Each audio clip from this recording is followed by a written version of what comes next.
Good morning, friends. In today's gospel lesson, Jesus is left by himself at Jacob's well while the disciples went shopping. Their minds were on human things mainly. Do we have enough food to eat? When they come back with food, Jesus tells them, "No thanks." The disciples are dumbfounded, but Jesus is telling them that there is abundance in God's love, and that means they shall never thirst and shall never be hungry.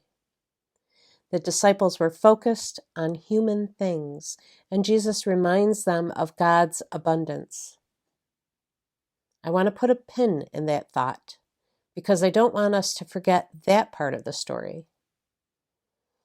I move on now to the woman at the well. Like many women in the Bible, she has no name other than her race.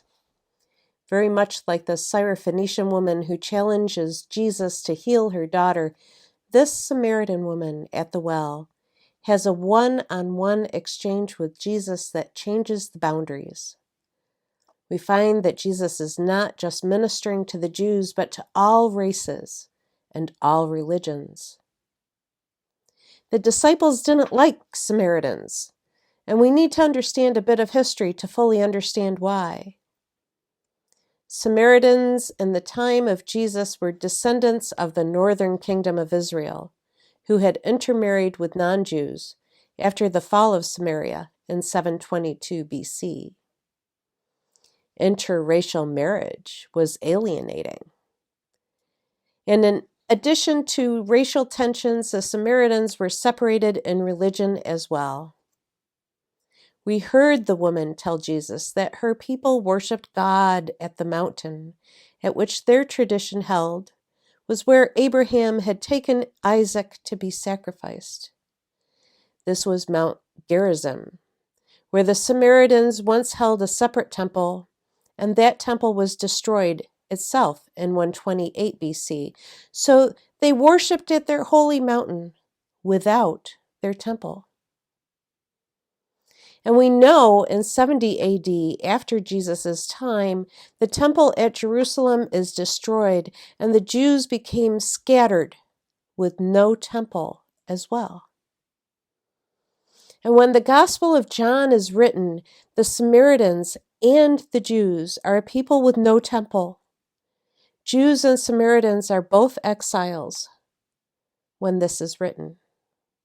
This is an important perspective about where the tensions between the disciples and Samaritans come from, and why Jesus was breaking boundaries by initiating a conversation with this Samaritan woman at the well.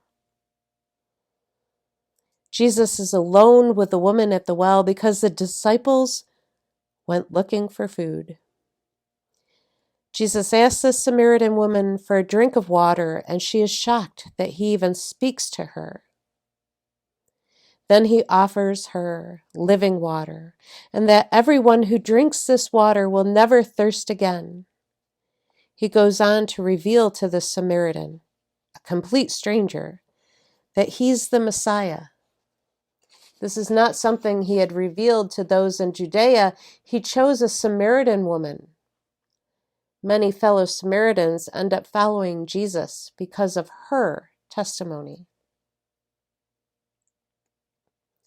I want to go back to that thought we pinned, to the abundance that Jesus offers us in living water and food that will never leave us hungry. Many of us are aware of the empty grocery store shelves that we have seen this week in the wake of this unfolding pandemic crisis.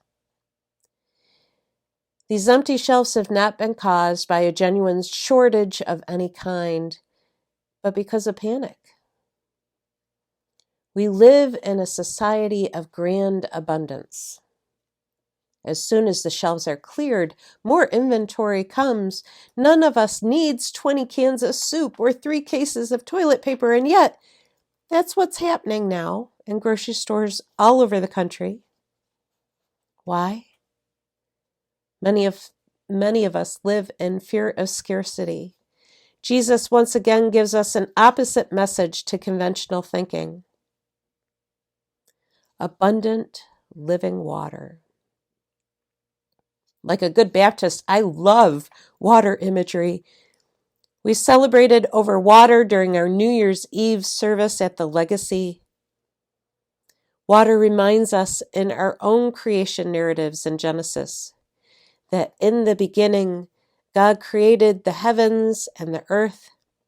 The earth was a formless void, and darkness covered the face of the deep, while a wind from God swept over the face of the waters.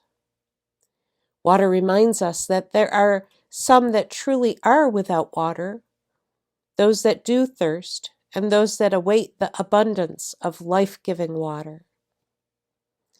The prophet Isaiah spoke God's words by saying, "For I will pour water on the thirsty land and streams on the dry ground. I will pour my spirit upon your descendants and my blessing on your offspring." Water reminds us of chaos sometimes, in childbirth, in storms, in floods, even when we rush to the grocery store looking for bottled water.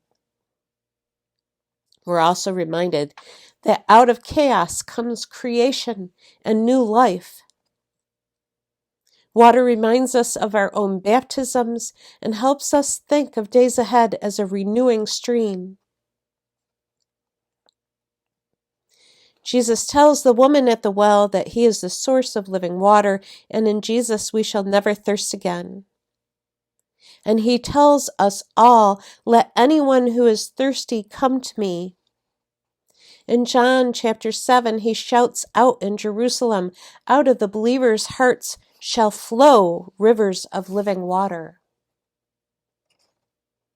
Let me repeat that last part. Out of the believers' hearts shall flow rivers of living water. If we open our hearts to hear that message, we realize that we are the rivers of flowing water. The rivers of living water. This is us. It is our hearts that this living water will flow out from. We face a particular challenge right now. In the face of pandemic, we face daily challenges. I'm delivering this sermon to you remotely this morning. Our Legacy folks and our owls are facing isolation. Even our Baptist Temple people are not meeting right now. We see communities fearing scarcity. Our community is thirsty. It is in times like these we are called to pour out from ourselves. We pour out from our believing hearts, flowing like living water. We're called to minister to one another. We need to call those who are isolated, write cards and letters, drop off groceries, donate to food pantries, cheer one another online. There are endless acts of kindness that we can perform without being in someone's physical presence. It is going to stretch our imaginations. God forbid we experience severe illness or even death in our communities. How will we be present to each other in the worst of circumstances? I tend to quote Fred Rogers a lot. You know this already. He has been and continues to be such an amazing source of hope for all of us. I'm going to add a link to his 1997 Emmy Awards speech to the comments section of this sermon. All you have to do is scroll down and look. Please listen to that when you have a chance. Close your eyes when he says, "I'll watch the time." He also told children that when things were scary on the news, to look for the helpers. We are those helpers. We are the rivers of living water. Whether we meet each other in person or not, nothing can stop a river from flowing. May that living water flow freely. Amen.